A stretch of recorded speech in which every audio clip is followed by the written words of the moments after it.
সাকিব থাকতে কেন আরেকজন বাঁহাতি স্পিনার? বাংলাদেশের টি-টোয়েন্টি বিশ্বকাপ দলের চমকের নাম তানভীর ইসলাম। মাত্র ৪ ম্যাচের অভিজ্ঞতা নিয়ে যাচ্ছেন বিশ্ব আসরে। সাকিব আল হাসান থাকার পরও বাঁহাতি স্পিন আক্রমণে কেন আরেকজন, সে ব্যাখ্যা দিয়েছেন প্রধান নির্বাচক গাজী আশরাফ হোসেন লিপু।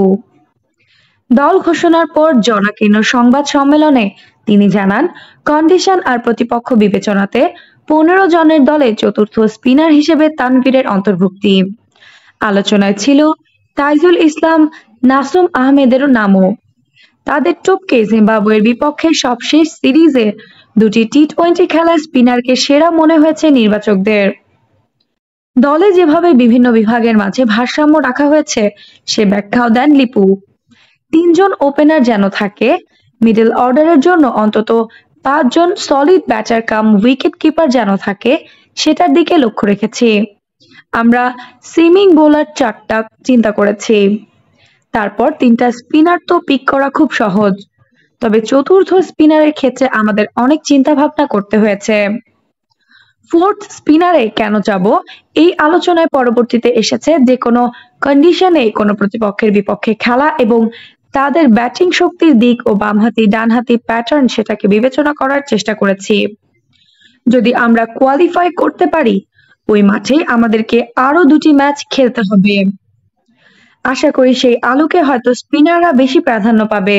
স্পিনাররা একটু পরে রোল প্লে করবে, তখন যেন ঘাটতি না হয়, কিংবা আমাদের যে লেগ স্পিনার আছে কোনো কারণে যদি যথেষ্ট আশাপ্রদ পারফরমেন্স করতে না পারেন, তো সেই মুহূর্তে যে কোনো পরিস্থিতির জন্য যেন ব্যাকআপ থাকে এবং দলের সঙ্গে সে যেন প্রস্তুত থাকে।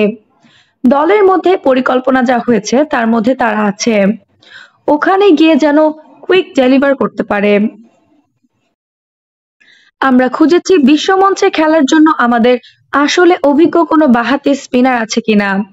সে জায়গায় সার্চ করে আমরা যাকে বেস্ট পারফর্মার মনে করেছি এবং ফিট আছে তাকে নিয়েছি।